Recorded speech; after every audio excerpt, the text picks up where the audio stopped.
Bueno, como hemos estado viendo acerca de la vez pasada, ¿no? Acerca de que Martín Lutero, pues fue citado, ¿no? A comparecer ante el legado del Papa. El legado del Papa se llamaba Aleandro. Y bueno, en recapitulando un poquito acerca de lo que vimos la vez pasada, pues vimos que Lutero estaba en una encrucijada en saber si iba a decantarse por la palabra de Dios o por la tradición de la Iglesia Católica, ¿no? Y vimos que fue una lucha muy fuerte en su corazón para saber qué elegir, ¿no? Pues su corazón estaba dividido entre esos dos caminos. Él amaba la Iglesia Católica, pero también amaba la palabra de Dios y debía elegir una de las dos, y afortunadamente Martín Lutero eligió la palabra de Dios por encima de toda tradición y todo escrito y toda doctrina católica, ¿no? Cuando contrastaba, ¿no?, la palabra de Dios con la doctrina católica, pues él veía muchísimas contradicciones y se notaba, él con su gran intelecto notaba las grandes herejías, doctrinas heréticas, doctrinas contradictorias que habían en la doctrina católica contrastada con la palabra de Dios. Y entonces vimos que Lutero empieza a ser perseguido de a poco, ¿no? Su reforma fue de a poco, fue perseguido de a poco, y entonces Lutero es poco a poco perseguido tanto intelectual como social como religiosamente. Y entonces, aunque Lutero era un hombre de carácter firme y rudo, como lo vimos en la vez pasada, este carácter lo hacía ser, digámoslo así, hasta cierta medida terco, ¿no? Terco y firme y tenaz, afortunadamente en las cosas buenas, ¿no? Habemos muchos que quizás somos tercos en las cosas malas, pero este hombre, como muchos otros hijos de Dios, fueron aferrados y firmes y decididos en aferrarse a una sola cosa, ¿no? A ser tenaces en sostener una sola cosa, y eso fue en sostenerse a la sola palabra de Dios, ¿no? A la Biblia. La Biblia como su regla de fe y conducta por encima de toda tradición y encima de todo escrito, ¿no? Entonces, esto obviamente despertó grandes celos y odio hacia él de parte de la Iglesia Católica, especialmente porque sus 95 tesis empezaron a circular. Como vimos, la imprenta empezó a circular escritos que él empezaba a publicar, y entonces Holanda, Suiza, Inglaterra, España y muchas otras naciones lejanas a su ciudad, ¿no?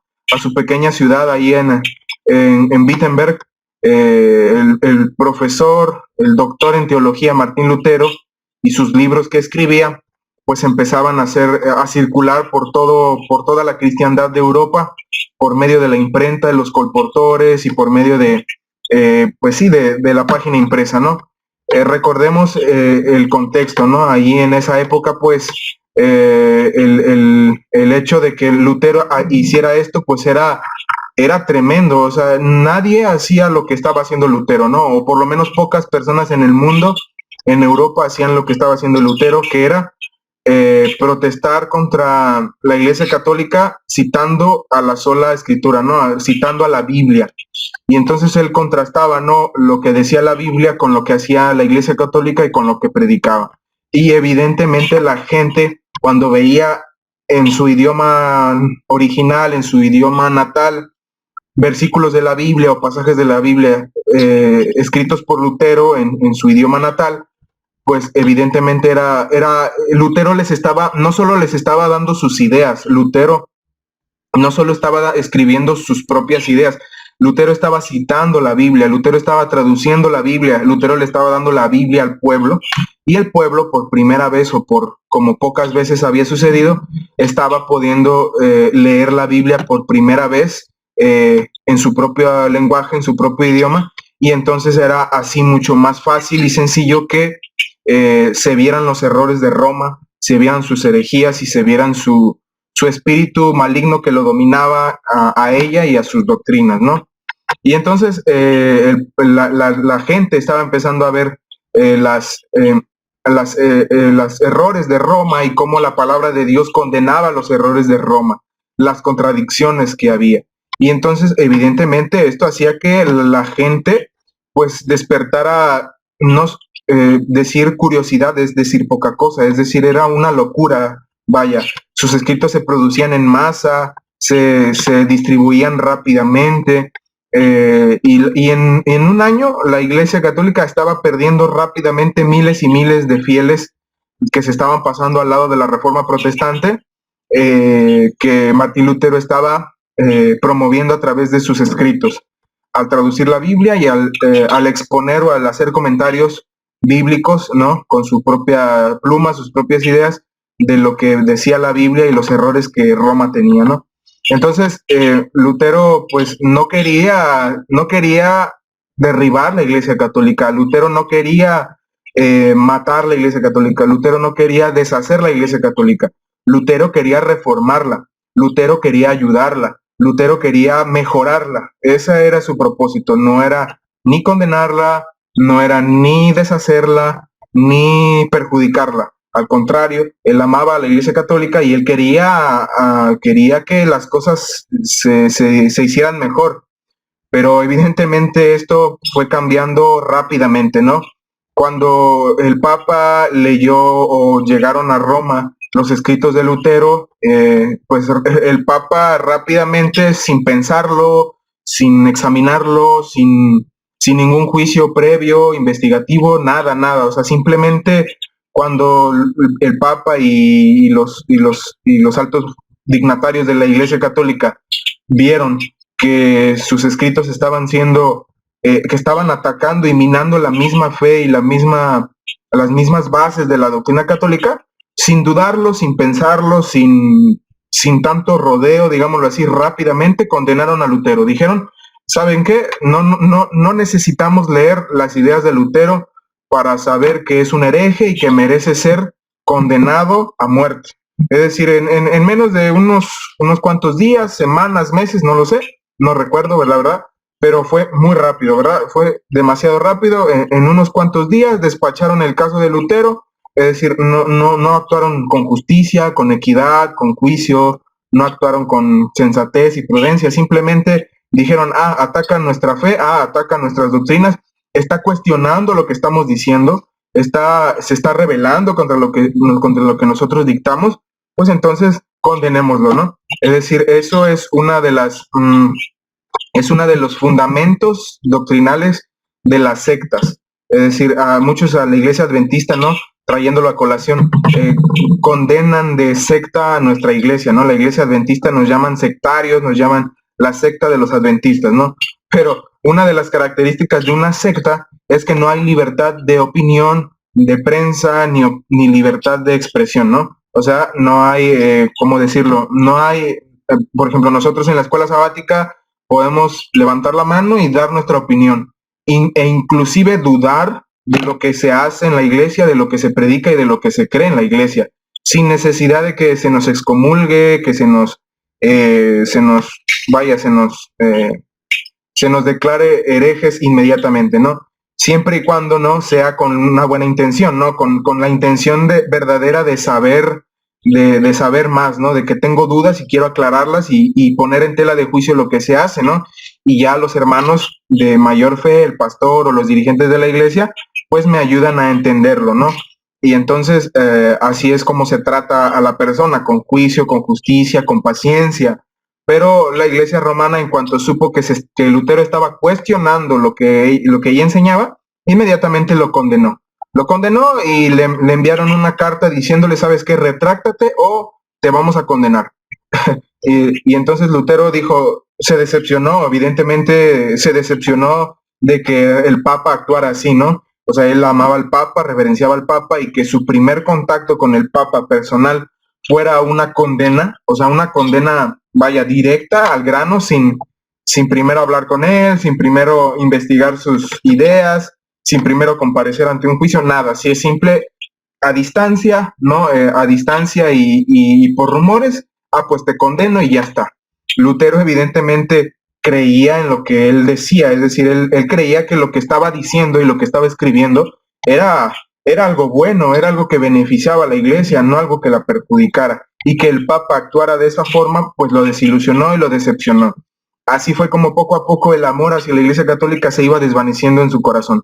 Poco a poco se iba desvaneciendo el amor hacia la Iglesia Católica y entonces rápidamente, igual, Lutero era un, como hemos dicho y lo hemos repetido, era un individuo muy inteligente, muy astuto, muy audaz, perspicaz, y no tardó mucho tiempo en darse cuenta Lutero de que el Papa y la Iglesia Católica eran una farsa en cuanto a doctrina de la palabra de Dios, en cuanto a doctrina de la Biblia.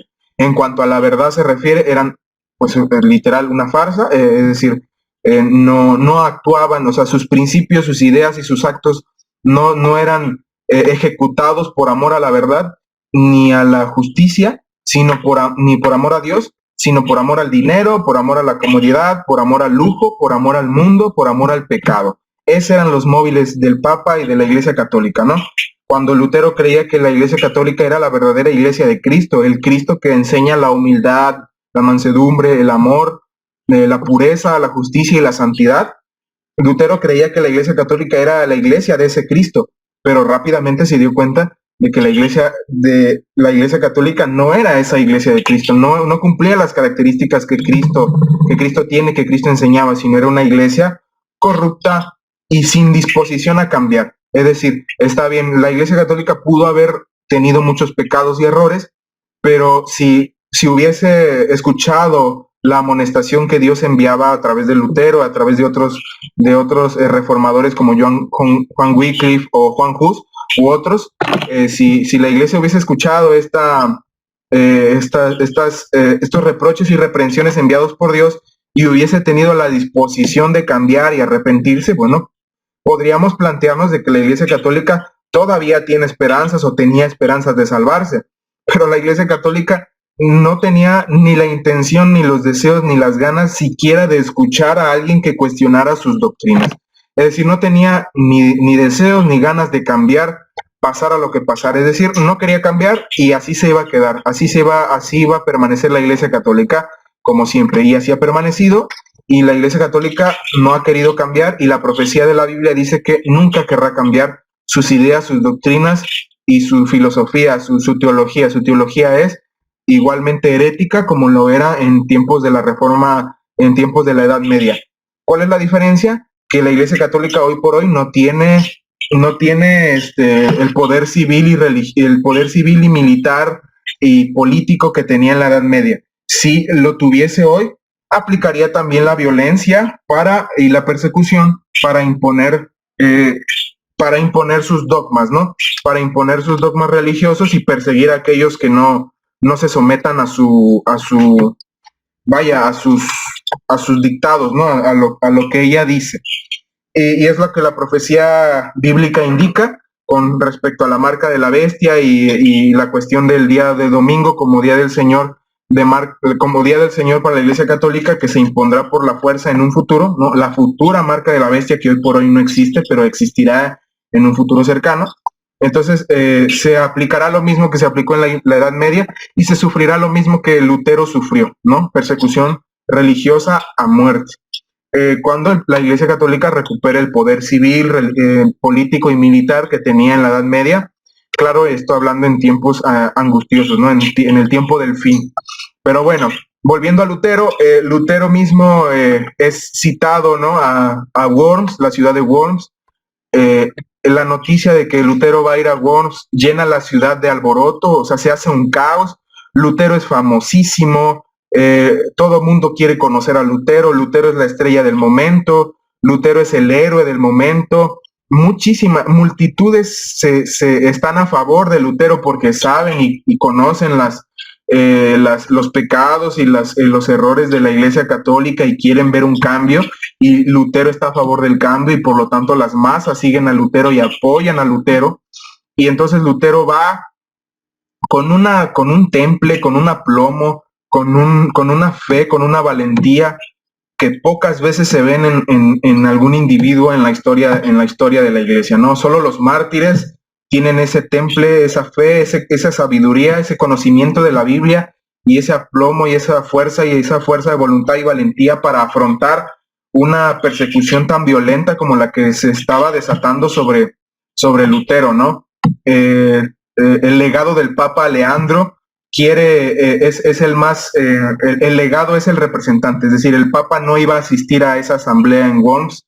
En esa asamblea se iba a reunir Carlos V, el joven rey de Alemania, que apenas acababa de ascender al trono, y muchísimos príncipes y hidalgos muy importantes, gobernadores, políticos, reyes, príncipes importantes, no solo de Worms, sino de toda la cristiandad, se iba a reunir para tratar diferentes asuntos políticos, y entre ellos estaba el asunto de el famoso perturbador de la iglesia, ese monje humilde y pobre llamado Martín Lutero, ¿no? Que estaba conmocionando el mundo con sus ideas y con sus traducciones de la Biblia en toda Europa, ¿no?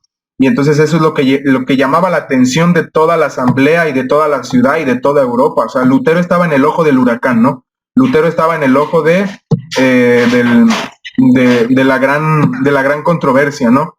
Y entonces Lutero se presenta ante Carlos V y ante la asamblea, y a Leandro, el legado del Papa, el representante del Papa, le hace un discurso, no sé de cuántas horas, no sé de cuánto tiempo, pero a Leandro, que es el representante del Papa que pidió con vehemencia la sangre de Lutero, y Carlos V, al negársele, pues por lo menos pidió el atacarlo en la asamblea, contrastar sus ideas y atacarlo ahí en la asamblea y defender a Roma. Leandro iba a defender a Roma, iba a defender la Iglesia Católica.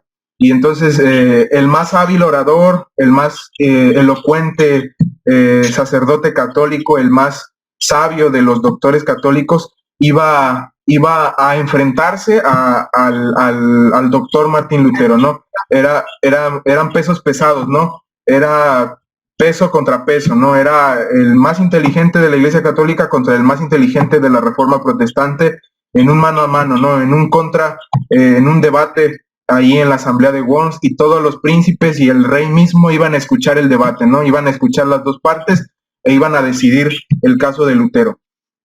Por hacérselas corta, Alejandro ataca a Lutero, expone todas las tradiciones y dichos repetitivos y repetitivos y repetitivos, y está por demás decir que son falaces, que son carentes de lógica, carentes de sustento y de argumentación, pero que al final de cuentas son falacias, es decir, son verdades a medias o mentiras disfrazadas de verdades que hacen que parezca verdad, pero no lo son, pero que se repiten y se repiten y se repiten, y Alejandro pues lo repetía y defendía a la Iglesia Católica y defendía al Papa, defendía toda la herencia y la tradición de 1000 años o más de 1000 años que la Iglesia Católica estaba existiendo, y decían, y este monje humilde que quién sabe de dónde salió, que salió de un claustro, que es pobre, que no tiene ni para amarrarse las sandalias, viene a perturbar 1000 años de iglesia y de un poder que se extiende a través de toda Europa, ¿no?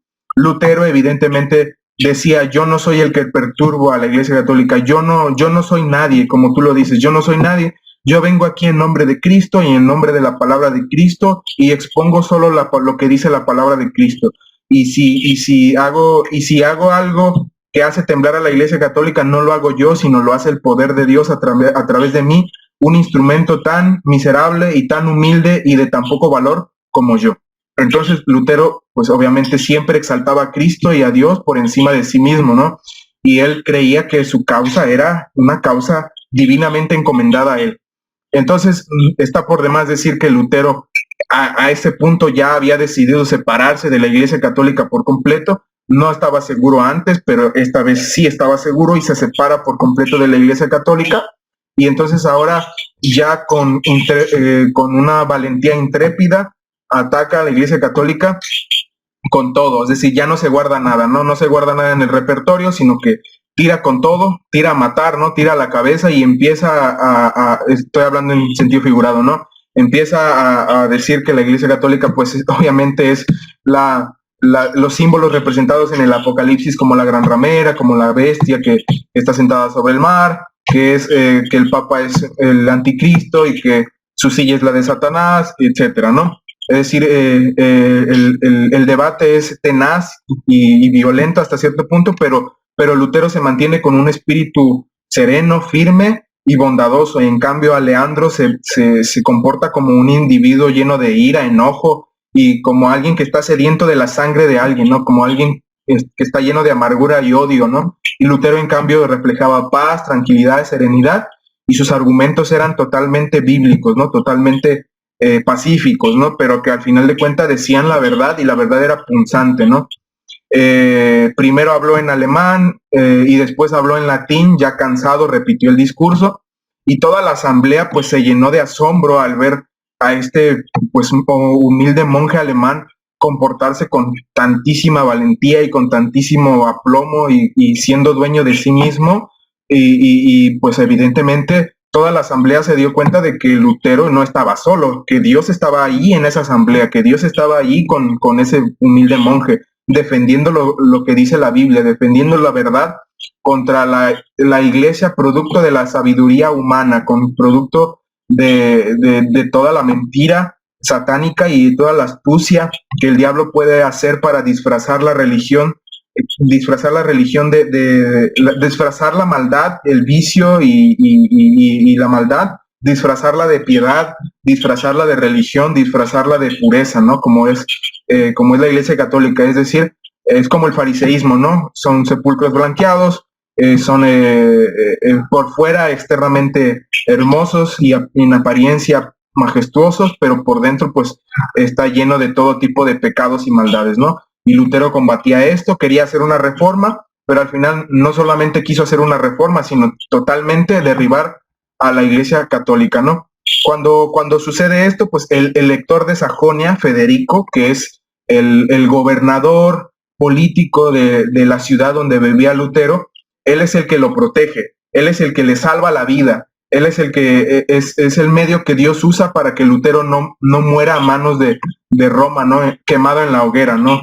Federico de Sajonia siempre veló por él, siempre lo cuidó, siempre veló por su seguridad, su integridad física, y Lutero pues fue protegido por estos medios del Papa, de la hoguera y de sus enemigos, ¿no? Que querían su sangre inmediatamente, ¿no?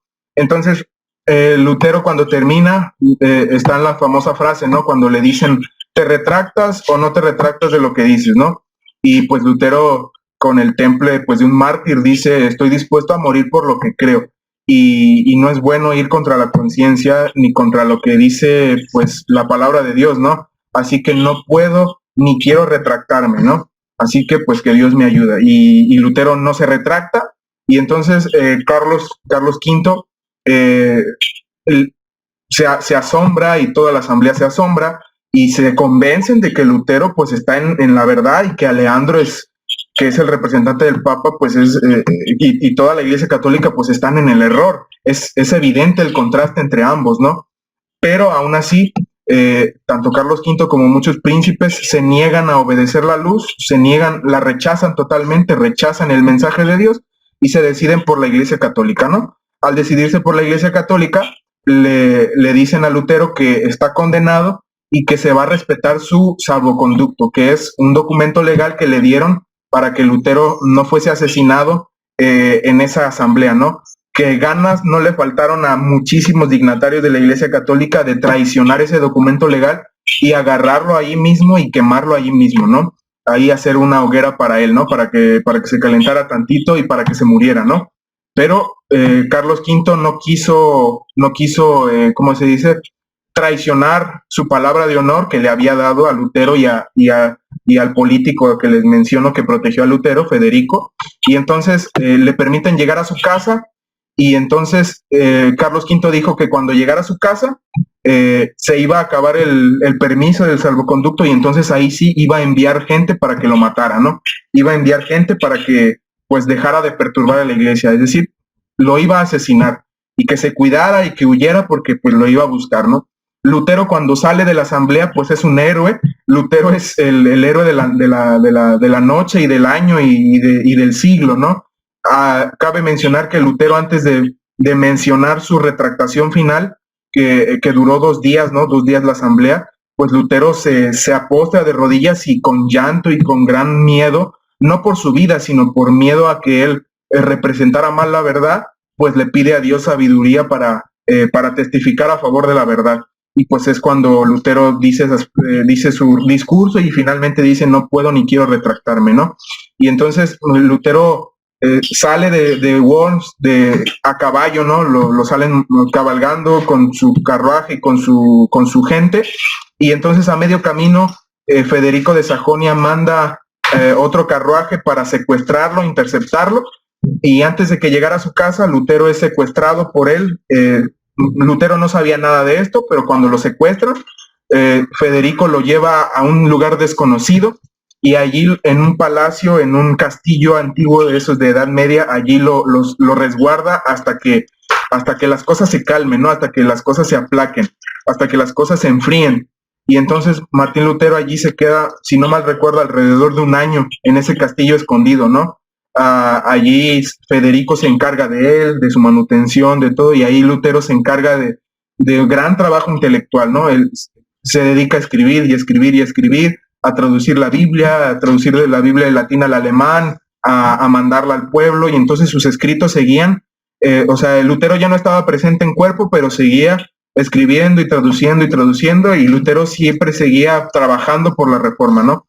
Y el capítulo termina diciendo que Dios hizo esto a propósito para que Lutero no fuera contaminado con la fama que estaba teniendo, ¿no? Es decir, Lutero corría el peligro de creerse él el dueño de la verdad, el campeón, ¿no? De la verdad, creerse autosuficiente, y entonces Dios lo resguarda de la muchedumbre que lo alababa y lo aclamaba y lo quería, ¿no? Y entonces, para que la gente y él y todos se dieran cuenta, pues de que Lutero no era el protagonista, ni siquiera no era sino más un simple y sencillo medio que Dios estaba usando para dar la palabra de Dios a las naciones, y para que la palabra de Dios peleara a favor de la verdad, ¿no? Y que se viera el verdadero autor de la reforma protestante, que no era Lutero, ni Hus, ni Wycliffe, sino era el mismísimo Dios, ¿no?